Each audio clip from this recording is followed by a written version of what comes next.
Merci à vous tous et à vous toutes d'être là. Donc, dans le cadre de ce brunch littéraire pour la sortie nationale du nouveau livre de Dominique Guénin, Un sourire pour Chouloun, voilà, accompagné donc de Jean-Louis Donat, voilà, qui lui aussi est là pour vous présenter donc son univers livresque et son roman. Et tout d'abord, je voudrais qu'on applaudisse les personnes qui nous accueillent, Naya et Roman de la Madeleine de Marseille, qui encore une fois nous accueillent chaleureusement dans ce bel endroit qui est la Madeleine de Marseille à Gémenos et qui est donc le premier partenaire et partenaire historique de l'association Unisson qui organise cet événement. Donc merci à vous tous et à vous toutes d'être là. Donc, ce que je vous propose en premier temps, donc, ça va être d'écouter Dominique et Jean-Louis qui vont donc se présenter également leur livre. Et ensuite, si vous le souhaitez, on fera un échange avec vous, suivi d'une séance de dédicace. En sachant qu'il y a des petits tickets qui vous ont été distribués, puisque Dominique vous offre, par l'un d'entre vous, par tirage au sort à la fin de cet entretien, un livre dédicacé. Donc voilà, encore une fois, merci à Dominique pour sa générosité. Et je vais donc lui laisser la parole. Merci à vous. Bonjour à tous, merci beaucoup d'être là. Alors c'est un exercice un petit peu difficile pour moi de parler comme ça en public. Comme je vous connais tous, ça va être un petit peu plus facile et franchement je vous remercie d'être là parce que ça me fait vraiment chaud au cœur. Alors oui, aujourd'hui je vais vous présenter donc, un nouveau livre qui s'appelle Un sourire pour Chouloun. Alors c'est le... Donc c'est le 8e livre que je publie donc en auto-édition. Et c'est un livre qui est un petit peu difficile pour moi, dans le sens où le sujet est d'actualité, tout en n'étant pas une stigmatisation de l'humanité. Alors, je vais dire n'importe quoi, hein. Vous savez, moi, pour discuter, j'ai du mal.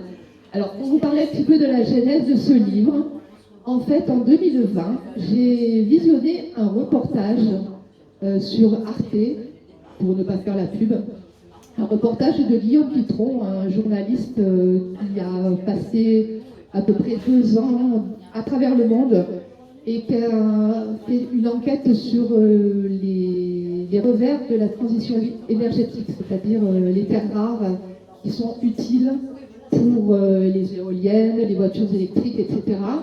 Et il est allé dans tous les pays, que ce soit en Amérique du Sud, que ce soit au Canada et en Chine, bien sûr, pour un petit peu voir ce qui se passe réellement là-bas. Parce que, comme il dit dans ses reportages, pour faire du propre chez nous, on fait du sale ailleurs. C'est-à-dire que dans ces pays, effectivement, ils ont beaucoup de ressources naturelles donc dans le sol, parce qu'on parle de terres rares. Ce ne sont pas des terres rares dans le sens où on peut l'entendre, mais c'est que pour récupérer les terres rares dans la roche, pour par exemple une tôle de roche, on va avoir quelques milligrammes de terres rares, et que pour séparer les terres rares de la roche, il faut utiliser énormément d'eau, des produits chimiques, des solvants, et c'est ce qui pollue et qui parfois détériore parfois souvent d'ailleurs, détériore l'écosystème, que ce soit la terre, l'océan, les rivières, parce que les produits, on retrouve des produits, le thorium, etc., ce sont des produits très nocifs. Voilà. Bon, mon livre au départ n'est pas fait pour stigmatiser justement l'humanité dans le sens où on a de bonnes intentions. C'est-à-dire qu'on veut arriver à quelque chose pour le respect de l'environnement, parce que c'est urgent. On veut faire quelque chose pour la planète.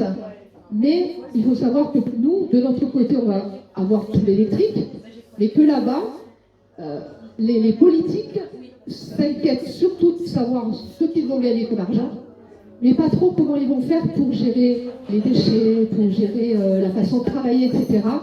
Et on est sur des populations qui souffrent de la transition énergétique que l'on veut chez nous. Voilà. Alors, Un sourire pour Chouloun, c'est surtout une histoire humaine, en fait. Au départ, c'est une journaliste française qui reçoit l'appel désespéré d'un ami de longue date qui vit en Mongolie intérieure. Voilà. Alors c'est une personne qui était partie là-bas parce qu'elle rêvait des grands espaces de Mongolie. La Mongolie intérieure, il faut savoir que ce n'est pas la Mongolie. C'est une région qui fait partie de la Chine. C'est une région autonome. Et dans autonome, il y a le mot, évidemment, autonomie, qui n'est pas du tout ce qui se passe là-bas. C'est-à-dire que c'est quand même la Chine qui gère tout. Et la minorité mongole est de plus en plus réduite. Et le gouvernement tente, même dans les livres d'histoire, à réduire le passé mongol pour civiliser tout le pays. Et donc ce journaliste a disparu. Et cette journaliste française part en Mongolie intérieure pour savoir ce qui se passe. Et donc elle va mener une enquête un petit peu en sous-marin parce qu'elle est là-bas de façon non officielle et que c'est un pays assez difficile à gérer. Donc elle va rencontrer des gens, elle va rencontrer une société importante qui justement gère la transition énergétique, qui a des mines dans les montagnes qui se trouvent un peu plus haut que la Mongolie, enfin dans la Mongolie intérieure. En fait, il y a des mines et il y a des usines de traitement des métaux rares. Donc en fait, elle va se retrouver un petit peu plongée là-dedans, elle ne connaît pas du tout, elle ne sait absolument pas ce qui se passe là-bas.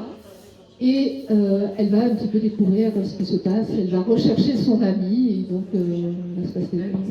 ça me donne l'occasion justement de parler du pays, que je ne connais pas bien sûr, que j'ai pu apprendre au travers de certains livres que j'ai pu lire, de recherches que j'ai fait sur Internet, et j'ai aussi eu l'aide d'un Français qui est installé en Mongolie par contre, qui s'appelle Bruno, qui d'ailleurs utilisé son prénom dans le bouquin parce que je cherchais un prénom de personnage.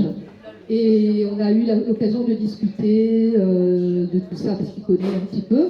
Et il m'a donné des tutos, des conseils pour écrire ce livre. Voilà, donc alors comme je vous disais au départ, c'est à propos de ce reportage que j'ai vu à la télé, qui m'a vraiment, qui a provoqué en moi quelque chose.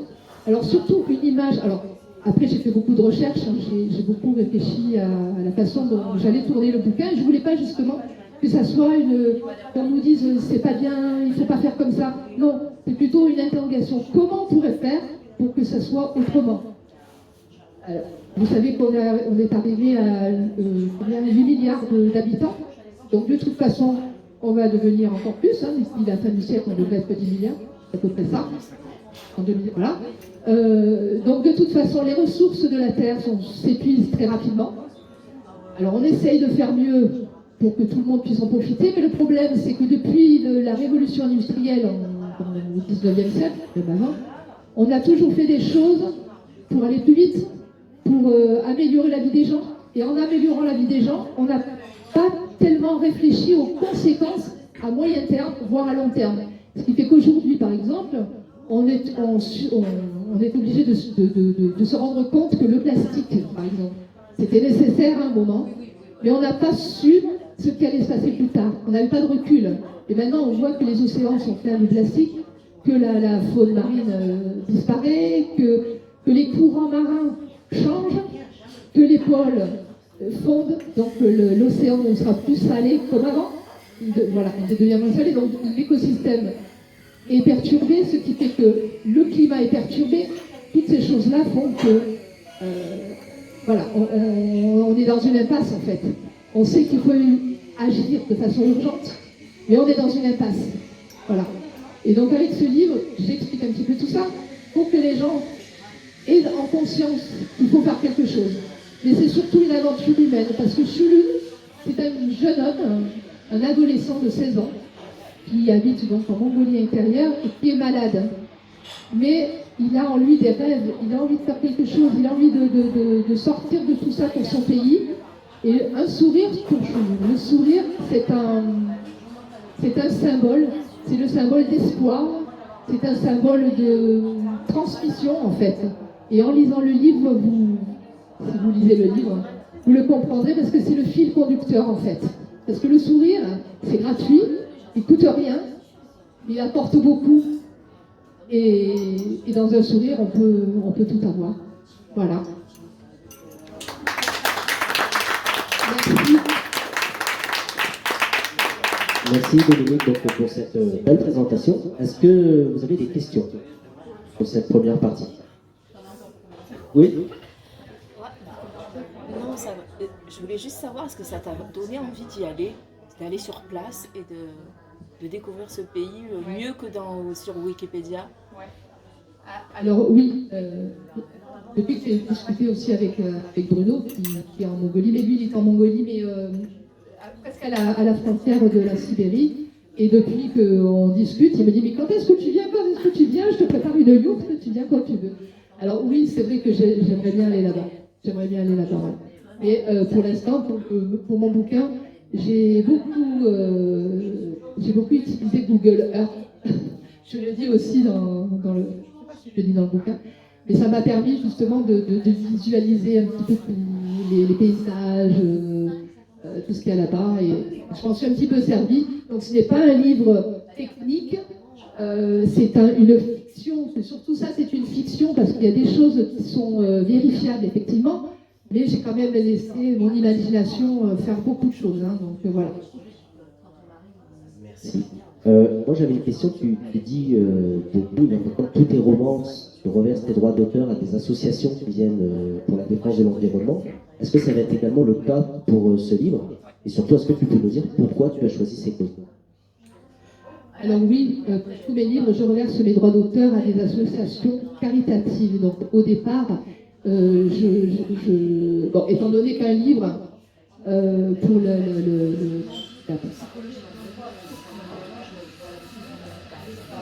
voilà, pour l'empreinte carbone, un bouquin, malheureusement, on participe de ce genre de problématiques. Donc, pour mon bilan carbone, j'imprime déjà les livres à la demande, donc par très peu, et je reverse à des associations qui agissent pour la reforestation, par exemple. Et donc, pour celui-ci, je reverse à Cœur de Forêt, qui est une association française qui agit pour reforester, donc pas uniquement la France, mais aussi dans le monde, les endroits où on a besoin de replanter des arbres, etc. Je reverse aussi, selon les livres que je fais,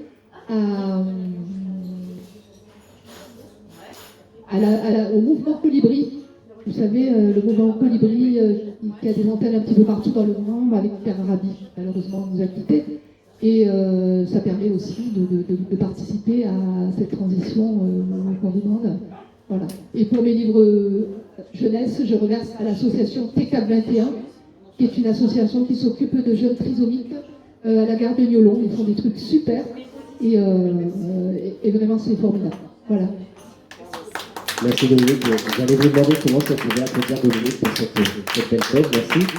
Donc on rappelle Un sourire pour Chouloud, qui est sorti donc aujourd'hui, voilà, sortie nationale aujourd'hui. Donc merci encore à vous d'être là.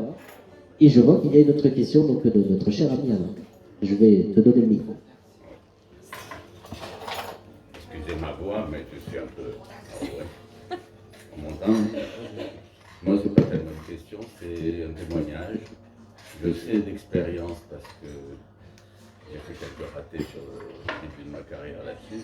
Il est très difficile de faire un livre qui soit à la fois de fiction, c'est-à-dire qu'on aime savoir la fin, qu'est-ce qui va se passer, etc. Et en même temps avec des idées.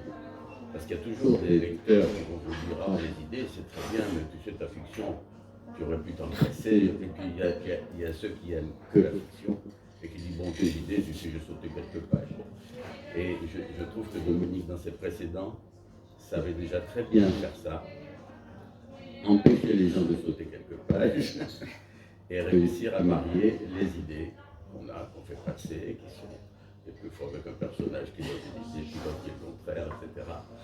Et puis une fiction pour qu'on ait envie d'aller jusqu'au bout du roman. Alors voilà, je pense qu'ayant entendu ce que je viens d'entendre, ça doit être encore de cette veine. Merci Alain.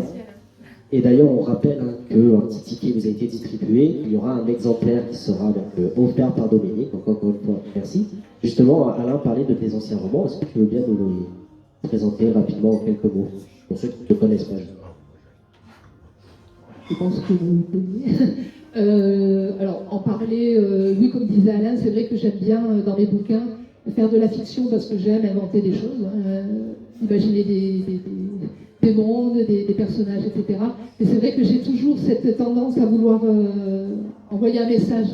Parce que pour moi, alors, la Terre, on n'en a qu'une, et on n'a pas de solution de rechange, et que voilà, il faut faire quelque chose pour la protéger. Alors bon, moi, à mon niveau, c'est vrai que je ne peux pas m'investir physiquement parce que je travaille encore.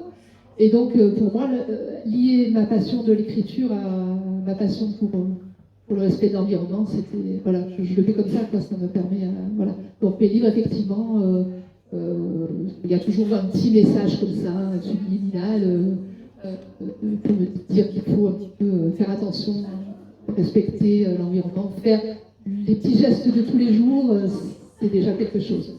Bon, c'est vrai que ça serait mieux que les grandes structures, les grandes entreprises, etc., ils doivent faire leur boulot, mais nous aussi, ce qu'on peut faire tous les jours, c'est déjà bien. Merci beaucoup. Alors, est-ce qu'il y a d'autres questions concernant de vos livres? J'ai compris. Moi, je me demandais, est-ce que le livre, c'est plus un moyen de romancer le reportage sur Arte, ou est-ce que c'est une sorte de suite où on rajoute des informations peut-être qui manqueraient à ce reportage? Alors, ce n'est pas du tout une suite, ni un roman sur le reportage. C'est simplement le reportage qui a provoqué quelque chose chez moi. Et je me suis... Bon, ça a pris quelque temps, parce que le bouquin, je l'ai commencé un petit peu plus tard, mais ça a provoqué quelque chose en moi. Il fallait que je puisse, parce qu'en fait, ce reportage, il a provoqué pas mal de remous. C'est que M. Dupont, bon, j'espère que je le rencontrerai, parce que j'ai eu l'occasion de lui poser quelques questions, mais quelqu'un de médiatique, donc on ne peut pas trop. Mais il a été un petit peu pris... Enfin, on a un petit peu mal considéré son reportage en disant qu'il cachait des choses, qu'il ne prenait en compte que ce qui était vraiment grave. Mais il faut prendre ce qui est grave pour provoquer quelque chose de toute façon. Donc c'est vrai que le reportage est daté de 2018. Mon bouquin, lui, il est basé en 2016. Pourquoi je vous le dirai aussi. Et c'est vrai que depuis, il y a des choses qui ont été faites. Notamment en Chine, ils ont des plans quinquennaux qui sont régulièrement révisés et qui obligent, parce que ce qui est obligé là-bas, c'est un piètre mot, qui obligent les entreprises à gérer autrement leur business et de prendre en compte l'aspect environnemental qui n'est pas toujours respecté. Voilà. Donc moi, mon bouquin, c'est pas du tout voilà, c'était simplement une prise de conscience que je voulais apporter aussi aux gens qui vont me lire. Et pourquoi 2016? En fait, au départ, je voulais le placer en 1996, parce qu'en 1996, il y a eu un tremblement de terre à Baotou. Baotou, c'est la ville que je décris dans mon bouquin, et qui a fait près de 200 000 personnes sans abri, beaucoup de dégâts matériels, des morts, enfin voilà. Mais en fait, mon problème en 1996, c'est que la Chine, c'est déjà un pays où c'est difficile d'avoir des infos, de voir des choses. Donc, prendre une date aussi lointaine, c'était pas possible. Donc je l'ai rebasculé 20 ans plus tard, en mai 2016, c'est-à-dire 20 ans après la catastrophe. Voilà. Et donc la famille de Chouloun, en fait, c'est une famille qui a tout perdu et qui a refait sa vie qui est revenue donc à Baotou, mais qui travaille dans une entreprise justement de traitement des terres rares. Voilà. Merci beaucoup. Est-ce qu'il y a une autre question? Bon. Lorsqu'on a préparé donc justement ce rendez-vous avec Alice, justement, on t'a posé la question, est-ce que tu avais des livres coup de cœur? Justement, tu nous as dit, j'en ai un en particulier, qui est donc celui de Jean-Louis Baudard, qui est avec nous aujourd'hui. Donc, est-ce que vous pouvez, Jean-Louis, vous présenter, nous dire un petit peu qui vous êtes et présenter votre livre? Et donc, après, pourquoi c'est un livre coup de cœur? Bonjour à tous et encore une fois, merci de votre présence, ça nous fait chaud au cœur.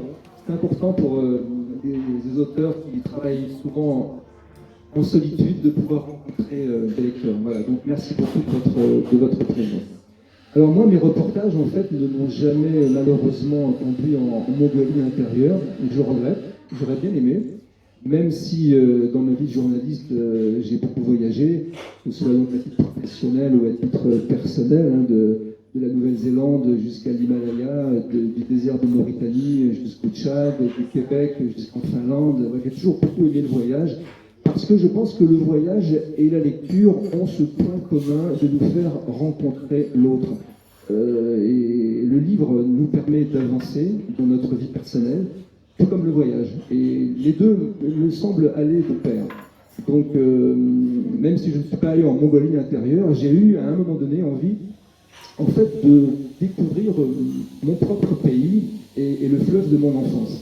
J'habite à Marseille depuis une quarantaine d'années, mais mon enfance et mon adolescence se sont passés sur les bords de la Loire, qui est pour moi, alors je parle d'une façon sûrement un petit peu chauvine, le plus beau fleuve de France.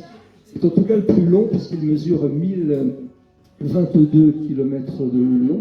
Il prend sa naissance pas très loin d'ici, en fait. Hein. On est à 150 km de l'Ardèche, au Mont-Gerbier de Jonc, un magnifique département, et donc la Loire se jette en Loire-Atlantique, entre Saint-Brévin-les-Pins et Saint-Nazaire.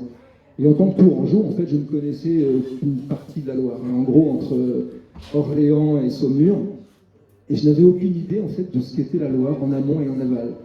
Et ce livre, en fait, est né dans une chambre d'hôpital, pour vous dire la vérité. En septembre 2020, on m'a diagnostiqué un cancer du rein, ce qui est toujours une nouvelle assez, on va dire, difficile à accepter.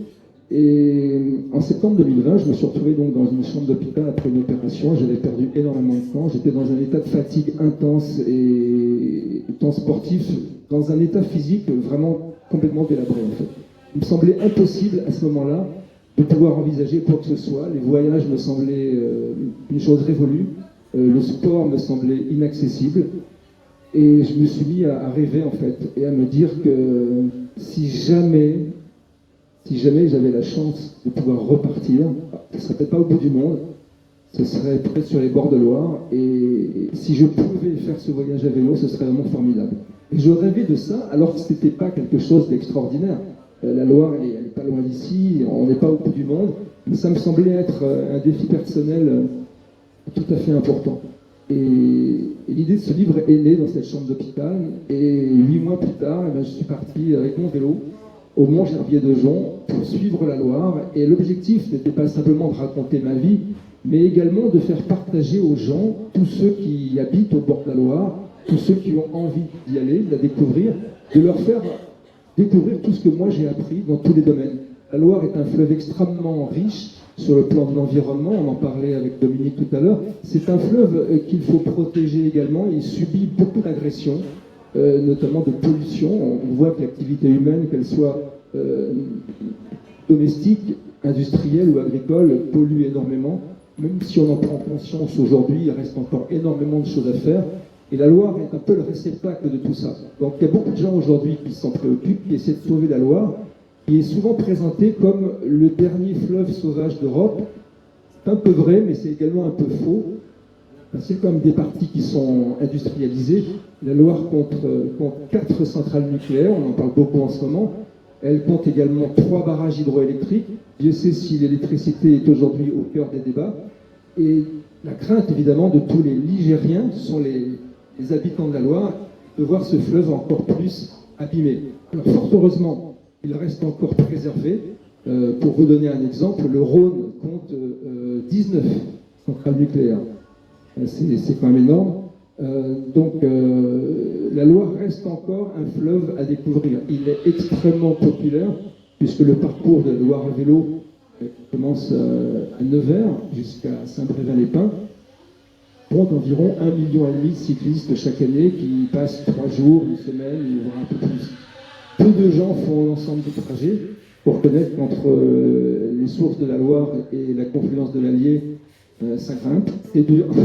C'est pas facile, il faut quand même un peu s'accrocher. Donc cette partie-là, en fait, ne fait pas partie du circuit officiel, et c'est dommage. Voilà, parce qu'il y a quand même beaucoup de choses à faire. Donc dans ce livre, en fait, il est question de vélo, évidemment, mais il est question également d'agriculture, il est question de viticulture, il est question d'histoire de France. La Loire traverse des lieux historiques fondamentaux. Il faut savoir qu'Orléans a été capitale du royaume de France, que Tours a été capitale du royaume de France. Chinon, même si Chinon est au bord de la Vienne, pas au bord de la Loire, mais quand même, comment ne pas penser à Charles VII et à Jeanne d'Arc qui est venue, petite jeune fille de sa Lorraine natale, venue à 17 ans dire je vais sauver la France. Ça paraît complètement improbable et pourtant c'est ce qu'elle a fait. Elle a réussi à mettre dehors les Anglais, à reprendre la ville d'Orléans et à sacrer Charles VII, roi de France. Incroyable. Elle est morte 2 ans plus tard brûlée à Rouen, comme chacun sait. Voilà, donc il est question d'histoire de France, il est question de littérature aussi. Parce qu'il ne faut pas oublier que la Loire a été un fleuve important pour de grands auteurs. Honoré de Balzac, à Tours évidemment. Julien Gracq, l'immense Julien Gracq qui avait sa résidence à Saint-Florent-le-Vieil. Il était professeur agrégé d'histoire-géographie et il aimait beaucoup. Et si un jour vous avez l'occasion d'aller à Saint-Florent-le-Vieil, vous comprendrez pourquoi. C'est un village magnifique qui domine la Loire avec le mont Glône, une superbe abbaye. Et on est dans une boucle de la Loire et là se trouve la maison de Julien Gracq que j'ai pu visiter son jardin également. Et on sent à quel point cet écrivain a été pénétré par la nature. Voilà, comment ne pas évoquer aussi Maurice Genevoix. On est dans un lieu littéraire magnifique ici. Maurice Genevoix, dont les cendres ont été transférées récemment au Panthéon, immense écrivain, un peu moins lu aujourd'hui, mais c'est dommage, parce qu'on ne peut pas pour reprendre les soucis, enfin l'intérêt de Dominique pour l'environnement. Il est clair que lui aussi, en son temps, avait également beaucoup écrit sur la nature. Comment ne pas parler également de Georges Simenon? Figurez-vous, je l'ai appris en faisant ce trajet, en fait, Georges Simenon, un jour, a décidé que le commissaire Maigret allait prendre sa retraite. Comme tout un chacun, un jour, il a quitté le quai des Orfèvres, il a fait ses adieux à ses amis parisiens, et figurez-vous qu'il a pris sa retraite sur les bords de Loire, à Main-sur-Loire, sous la forteresse. Il y a une forteresse à Main-sur-Loire, d'ailleurs, elle est tristement célèbre, puisqu'elle a accueilli un autre grand poète du Moyen-Âge, François Villon. On croise sur les bords de Loire énormément de gens, énormément de références. Et voilà, c'est tout ça que j'ai voulu exprimer dans ce livre. Et on apprend plein de choses, on apprend à naviguer sur la Loire. Naviguer sur la Loire, contrairement à ce qu'on peut penser. Il y a une expression, en fait, que les Marseillais ou les Bretons emploient souvent de façon péjorative, en parlant de marin d'eau douce. Il faut savoir que naviguer sur la Loire, c'est extrêmement dangereux. Extrêmement dangereux, parce que le niveau de l'eau bouge en permanence. Il n'y a pas comme en Bretagne des annuaires de marée en sachant qu'à 12h57, il y aura 2,20 mètres d'eau à cet endroit-là. Ça n'existe pas. Vous pouvez passer sur les bords de Loire à 2 jours d'écart. Le premier jour, ça passe. Et le deuxième jour, au même endroit, ça passe plus. Parce que le niveau de l'eau a changé, parce qu'il y a des bancs de sable, il y a quand même des courants. La Loire vous embarque d'un côté de l'autre. Et j'ai rencontré des mariniers, j'en parle dans le livre, qui naviguent avec la poule au vent. Parce que la Loire est quand même un fleuve qui a été l'autoroute, il ne faut pas l'oublier, à l'époque il n'y avait pas de chemin de fer. La Loire, c'était l'autoroute qui permettait de transporter les marchandises, bien sûr vers la mer, mais également de remonter. Les bateaux pouvaient remonter le courant avec un vent qui s'appelait le vent de Galarme, et qui permettait notamment de rejoindre Orléans et à travers les différents canaux d'alimenter Paris. C'est grâce à la Loire que Paris a pu être fourni en bois de chauffage, en vin, en nourriture. Voilà. Donc la Loire a été très importante. Le trafic s'est arrêté en 1850 avec l'arrivée du chemin de fer, et puis après le relais a été pris par les tristes camions qu'on déteste tous. J'espère qu'il n'y a pas de chauffeur routier dans ça. Voilà. Donc, voilà, vous découvrirez plein de choses dans ce livre, et voilà, l'idée c'était également, sans aller au bout du monde, sans aller en Mongolie intérieure, de vous faire voyager et de vous faire rêver, et puis de vous donner envie de lire également, parce que c'est un livre qui envoie sur d'autres livres, et voilà, c'est une façon de boucler la boucle.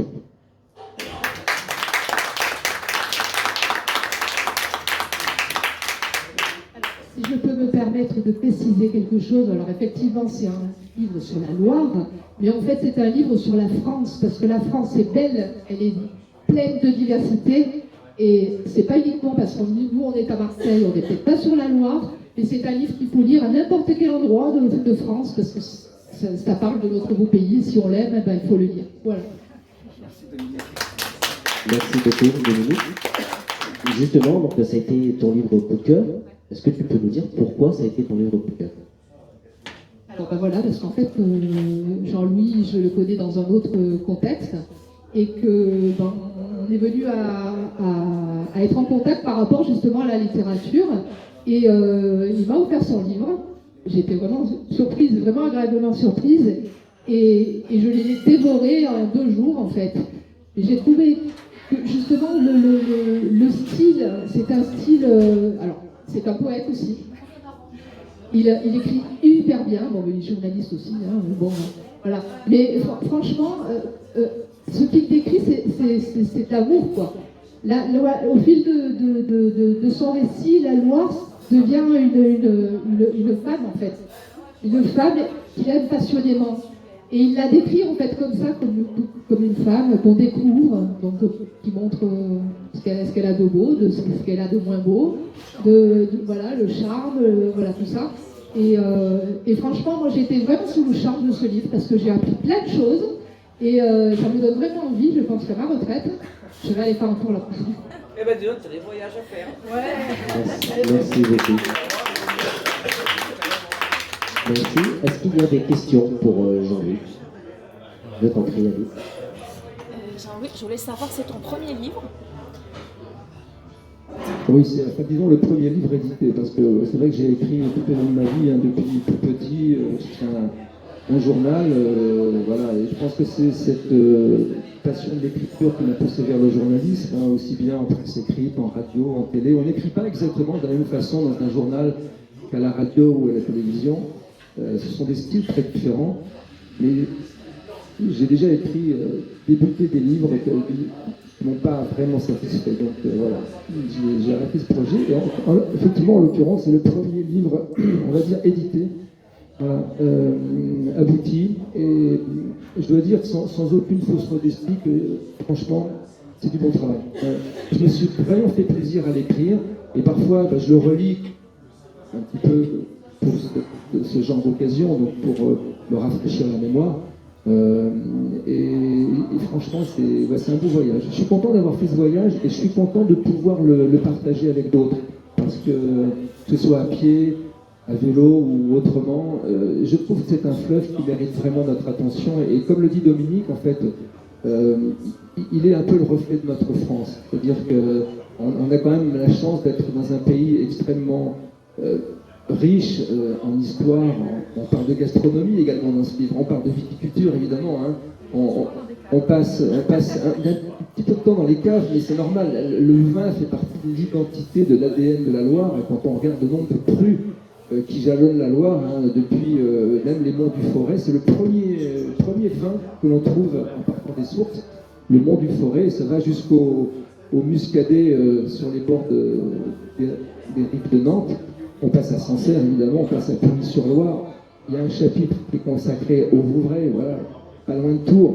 Comment ne pas évoquer tout ça? Rabelais, évidemment, la personnalité de Rabelais à Chinon compte énormément. Et on découvre aussi dans ce livre que Rabelais, en fait, n'est pas simplement le bon vivant qu'on met souvent en avant. Il a été un médecin, il a été un philosophe, et quelqu'un qui a beaucoup marqué, en fait, la ville de Chinon.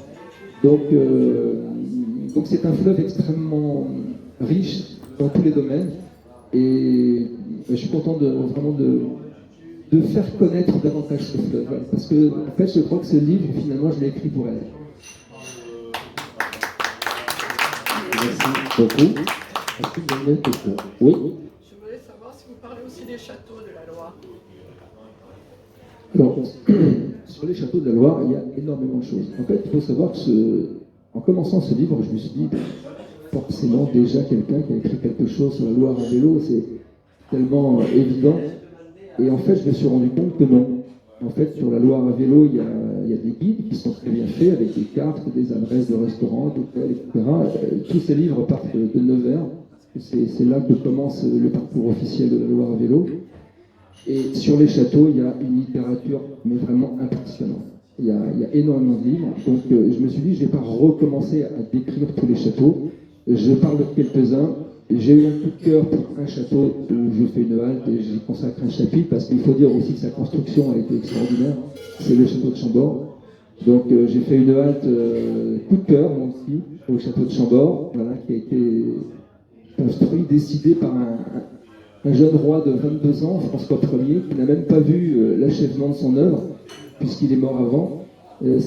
La construction du château de Chambord, la visite du château de Chambord est quelque chose d'extraordinaire. Alors, il y a beaucoup de beaux châteaux, franchement. Voilà, les gens viennent du monde entier pour visiter la vallée de la Loire et les châteaux de la Loire. Tous sont beaux, ils sont de différentes tailles, différentes ambiances. Il n'y en a pas deux qui sont semblables. Voilà. Mais je ne voulais pas refaire un guide sur les châteaux, ça a déjà été fait, ça a été très bien fait. Voilà, simplement le château sur lequel je me suis vraiment attaché, c'est celui de François Ier. Merci beaucoup. Tu parles de vélo, de gastronomie, des châteaux, de la Loire. Dans quel style tu le définirais, ce livre? Je dirais en fait que c'est un récit de voyage. Voilà. On n'est pas dans la fiction comme avec Dominique. On est dans tous les gens qui sont cités dans ce livre sont des gens qui existent, que j'ai rencontrés. Tous les noms sont vrais. Enfin, rien n'a été inventé. Donc c'est un récit de voyage, un peu à la manière. Je ne veux pas me comparer à d'autres auteurs parce que ce serait immodeste, mais l'idée c'est de transporter le lecteur, de l'amener à partir, peut-être dans un endroit où il n'aura pas l'occasion d'aller, peut-être que sur la Loire, certains d'entre vous feront une partie, peut-être pas tous, c'est quand même long, c'est difficile. Mais par le livre, c'est ça la magie de la lecture, c'est qu'on peut arriver à voyager et essayer de ressentir en fait ce que l'auteur a pu découvrir. Et de grands auteurs avant moi l'ont fait très bien. C'est un petit peu dans cette veine-là que j'écris, donc voilà. Je ne vais pas citer de nom, mais voilà, je pense à Sylvain Tesson, je pense à Stevenson, je pense à des gens comme ça, voilà, qui m'ont beaucoup, Patrice Franceschi, qui m'ont beaucoup aidé, que je lis beaucoup, et voilà, c'est une façon aussi, quelque part, pour moi, de restituer ce qu'ils ont pu m'apporter. Merci beaucoup. Une autre question? Oui. Moi, c'est une question qui dépasse un peu plus le livre en lui-même, mais plus par rapport à vous. Vous nous parlez du coup de l'amour que vous avez pour la Loire, donc j'imagine que vous devez avoir déjà l'amour un petit peu du patrimoine en lui-même. Est-ce qu'il y a d'autres sujets, d'autres endroits dont vous aimeriez parler par la suite, ou est-ce que c'est vraiment la Loire qui prédomine pour vous et vous ne voyez pas d'intérêt à en faire d'autres? Ici, bien sûr, c'est évident que notre pays et je dirais notre planète, pour rejoindre les préoccupations de Dominique, sont riches en occasions de décrire, c'est évident. Pourquoi la Loire au départ? Parce que c'est le fleuve de ma jeunesse, c'est celui qui compte le plus pour moi et c'est sans doute celui que je connais le mieux. Après, il y a d'autres livres qui me plairait bien connaître, mais notamment j'aimerais bien, dans cette même veine, aller découvrir la Seine. Donc c'est un fleuve aussi qui est particulièrement intéressant, qui est plus court, il fait 777 km de long, mais je trouve que cette façon de voyager permet vraiment de s'arrêter. Le vélo est un moyen, bon, on en parle beaucoup en ce moment, c'est de la mode, c'est très tendance, mais ça reste malgré tout un moyen d'entrer en contact avec les gens d'une façon assez importante. Les gens, quand ils vous voient arriver avec vos sacoches, ils vous posent toujours deux questions, et tout le temps, et ils se disent d'où vous venez et où vous allez. Il y a des gens qui font, il faut le savoir, mais des milliers de kilomètres à vélo. Hein. Il y a des gens qui ont traversé les États-Unis à vélo, qui ont traversé l'Australie à vélo, qui sont partis de la Terre de Feu, qui sont remontés jusqu'en Alaska en vélo. Donc, il y a des projets extrêmement forts. Mais moi, ce qui m'a semblé intéressant, c'est de pouvoir proposer aussi des choses qui soient accessibles, faisables. Faire la Terre de Feu, l'Alaska à vélo, honnêtement, c'est pas donné à tout le monde. Faire la Loire à vélo, que ce soit sur 3 jours, 4 jours, une semaine, 10 jours, même l'itinéraire complet, ça reste... bon, c'est sportif sur la première partie, je ne vous le cache pas, mais ça reste accessible. Et l'idée à travers un livre sur la Seine, c'est de faire découvrir aussi ce fleuve qui est moins connu. On connaît la Seine parce qu'on est Paris, mais on ne la connaît pas tellement en fait. Et je suis en train de travailler sur ce domaine actuellement et je découvre plein de choses différentes. Donc j'aimerais bien repartir sur un projet comme ça. Merci beaucoup. Monique? Alors, je voudrais savoir, là c'est plus technique, vous avez préparé votre voyage, d'abord il a duré combien de jours? Et est-ce que vous vous êtes laissé guider pour les haltes ou est-ce que vous aviez projeté de faire telle halte à tel moment? Alors en fait, j'ai conçu ce livre comme un grand reportage. Et on part pas en reportage à l'aventure, à l'improviste. Ça se prépare. Notamment parce qu'en fait, facile à comprendre, sur un fleuve, il y a deux rives. Il y avait la rive droite, la rive gauche. Donc déjà, il faut essayer de déterminer de quel côté on va passer. Et où est-ce qu'on va s'arrêter. Et qui on va rencontrer. Donc en fait, avant de partir, 6 mois avant, ça m'a demandé 6 mois de préparation. En fait, j'ai tracé mon itinéraire en fonction des lieux qui me semblaient les plus importants. Et j'ai prévu également des rencontres, parce qu'il y a des gens que je voulais absolument rencontrer. Je voulais absolument rencontrer un agriculteur, par exemple, en Ardèche, pour essayer de comprendre un petit peu, comme le disait Jean Ferrat dans son livre, La montagne se dépeuple. C'est une chanson qui date des années 60, et ça continue encore, on parle aujourd'hui du drame de l'agriculture. Il n'a jamais cessé d'exister, en fait. Et aujourd'hui, il y a des endroits en Ardèche où les agriculteurs disparaissent chaque année. Voilà. Donc ça, c'est un thème que je voulais aborder. Je voulais rencontrer... Moi, j'ai rencontré un berger, en fait, qui me raconte sa vie, son métier, ses difficultés, son impossibilité de transmettre son exploitation. Parce que ses 2 filles ne veulent absolument pas reprendre l'exploitation. Donc il y a un vrai drame à la fois concernant le travail de l'agriculture et en même temps la transmission d'un patrimoine et d'un savoir-faire. Je voulais absolument rencontrer un marin de Loire. C'était indispensable, même si j'ai fait tout le trajet à vélo, je ne voulais pas partir sur me faire transporter. J'ai quand même passé une journée avec un marin de Loire qui m'a expliqué tous les pièges de la Loire. Voilà, donc ça, je en sais vraiment vrai, c'est Bertrand Déhé qui se trouve à Châtillon-sur-Loire, qui est pilote, et c'est un personnage truculent. Donc j'ai programmé un certain nombre de rencontres, et il y a des rencontres complètement improbables. C'est le fait du hasard et c'est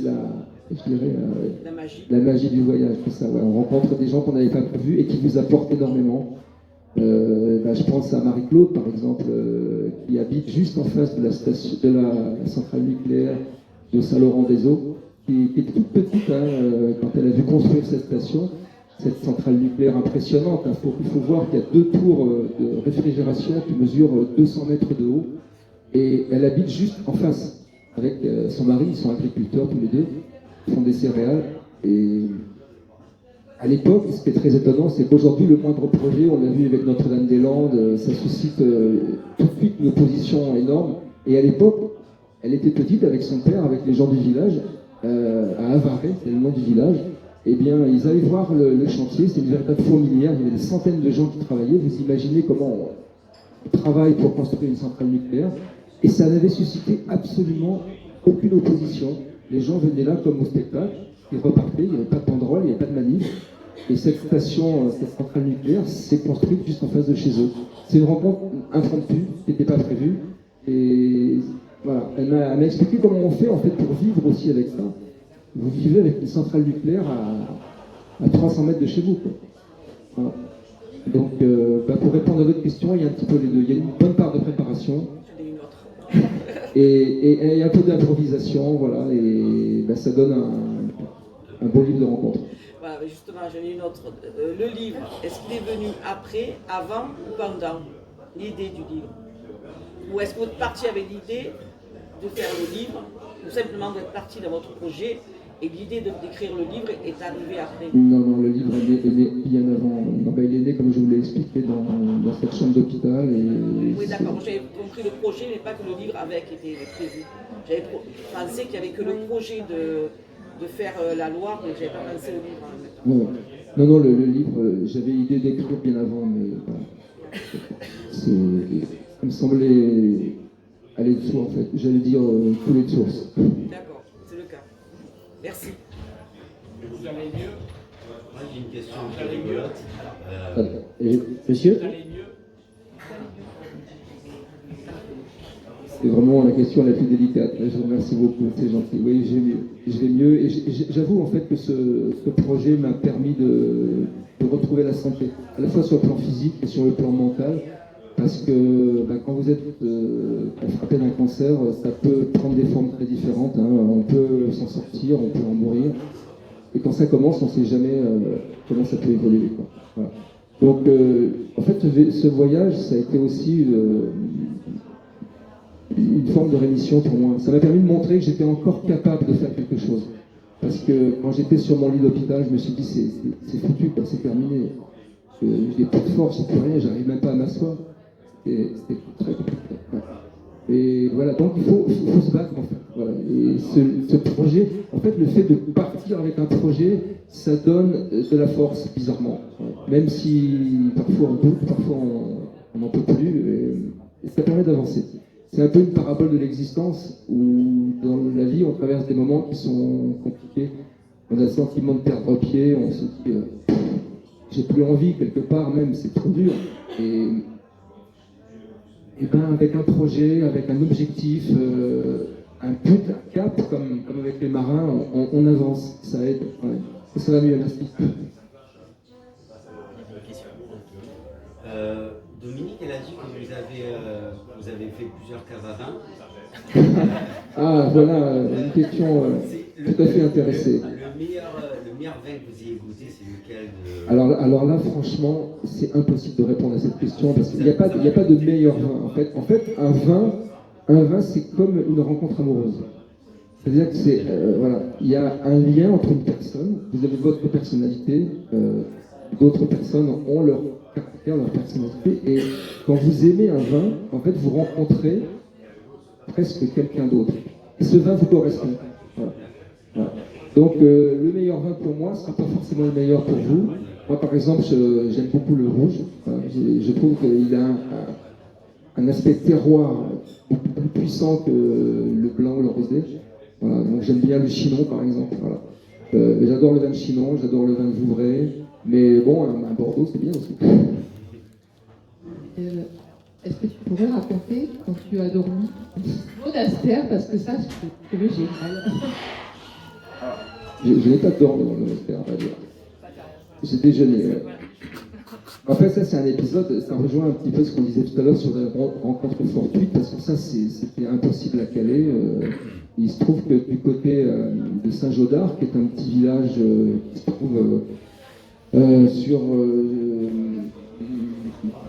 du côté de Montpont-les-Bains, il me semble, mes souvenirs sont exacts. Mon bidon était vide, j'avais plus d'eau.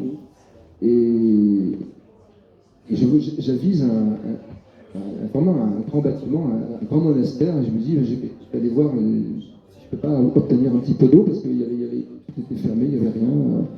Et donc je sonne la cloche, et un grand moine barbu, avec sa tunique grise, m'ouvre, et il me demande ce que je souhaite. Je souhaiterais pouvoir remplir mon bidon, il me dit pas de problème. Et puis il me pose les deux fameuses questions, d'où vous venez et où vous allez. Et je lui dis, je viens de Montgerbier de Jonc et je vais à Saint-Brévin-les-Pins jusqu'à l'océan Atlantique. Il me dit, mais c'est incroyable, pourquoi vous faites ça? Et je lui dis, je fais ça parce que je suis tourangeau et c'est un peu un retour aux sources pour moi, l'occasion de découvrir ce fleuve qui est le fleuve de mon enfance. Et il me dit, mais c'est un véritable pèlerinage que vous nous faites. Et je lui dis, oui, c'est un peu ça. Et il me dit, mais est-ce que vous voulez pas déjeuner avec nous? Je dis, il n'était pas loin de midi, j'avais faim, j'avais rien à manger, j'avais plus d'eau. Je dis, ok. Et donc j'ai déjeuné avec ma tenue. Alors vous imaginez les baskets, la tenue fluo. Moi j'étais vraiment pas très discret, quoi. Je me retrouve avec les baskets jaunes, avec les moines tous habillés de gris avec leur tunique. Alors il m'a dit, attention, lorsque vous serez dans le monastère pour le déjeuner, il sera interdit de parler. Vous imaginez pour un journaliste ce que ça veut dire. C'est très compliqué de ne pas parler, et surtout de ne pas poser de questions, parce que je voyais ces moines ils venaient d'horizons divers, hein. Il y avait des Européens, des Africains, il y avait des Asiatiques, et j'avais vraiment envie de savoir en fait qui étaient ces hommes, d'où ils venaient, comment on se retrouve à 30 ans dans un monastère, qu'est-ce qu'ils ont dû abandonner dans leur existence pour se retrouver là tous ensemble. Donc j'ai posé la question au frère qui lui a accepté de me répondre, donc on s'est retrouvé après le repas. Et il m'a expliqué son propre parcours, donc voilà, un jeune étudiant saisi par la foi et avec ce désir indicible de venir dans un monastère, essayer de retrouver une force dans Jésus. Bon, c'est un parcours assez particulier, mais de toute façon, le monastère a fermé. Et aujourd'hui, en fait, il se trouve que je suis sans doute un des derniers à avoir pu déjeuner dans ce monastère, puisqu'aujourd'hui, le monastère Saint-Gédard de la communauté Saint-Jean a fermé ses portes, pour la bonne raison que j'ai appris avec le frère Carl Emmanuel. Après, j'ai mené mon enquête. Il y a eu effectivement beaucoup d'articles dans la presse, et il se trouve que dans ce monastère, il y avait des hommes et des femmes, des sœurs et des frères, et que il y a eu un certain nombre d'actes donc qui étaient peu en rapport avec la charité chrétienne. Et il y a eu des abus sexuels, et le monastère a fermé quelques mois plus tard. Et la communauté s'est dispersée. Voilà. Et le frère que j'ai rencontré, lui, est parti dans un autre monastère. Et c'est le hasard qui permet aussi de comprendre et d'entrer en contact avec la vie des gens. Voilà. C'était aussi ça l'objectif, à travers un fleuve, de découvrir aussi la vie, l'existence de ceux qui vivent. En tout cas, merci beaucoup. Est-ce qu'il y a d'autres questions?